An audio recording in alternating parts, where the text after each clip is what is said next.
দাস সম্প্রদায়, তোরা আওয়ামী লীগ করিস, যাই করিস, এখন আওয়ামী লীগ বিএনপির কোন ভেদাভেদ নেই। এখন আওয়ামী লীগের বিএনপি একই দিয়েছে, বুঝতে পেরেছিস? আমাদের বিরুদ্ধে দাঁড়াইতে হবে, ভোট টানে শিখে দিতে হবে। যেহেতু নৌকা নেই, একদম সকাল সকাল ভোট কেন্দ্রে চলে যাবি। আর যে কটা বাড়ির লোক আছে তোদের সব ভোট কটা জানে আমরা দেখতে পাই, আমাদের সামনে মারবি, ঠিক আছে তো? আমি শিখে বাড়ি ভোট না পড়ে, আর শরীফ হইলে আমাদের পাশের গ্রামের ছেলে, ঠিক আছে? কই মেয়েটা কই লিখেছ? তাহলে কৃষি ভোট দিবি? ধানে শিখি 100 টাকা। হ্যাঁ,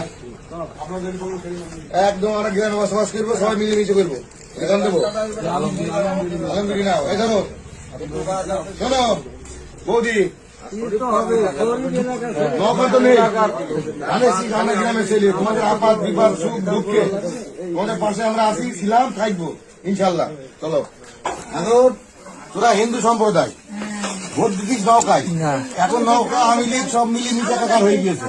আর আমরা গ্রামের ছেলে, শোন, গ্রামের ছেলে, পাশের গ্রাম কুমলাপুরি ছেলে ভোটে দাঁড়িয়েছে, এমপি হবে, হলে আমাদের ভাগ্য পরিবর্তন হবে। আর আমরা গ্রামে ছিলে তোদের সুখ দুঃখে আপাত বিপাদে আমরা পাশে ছিলাম, থাকবো। ধানের শিশি ভোটটা দিবি তো?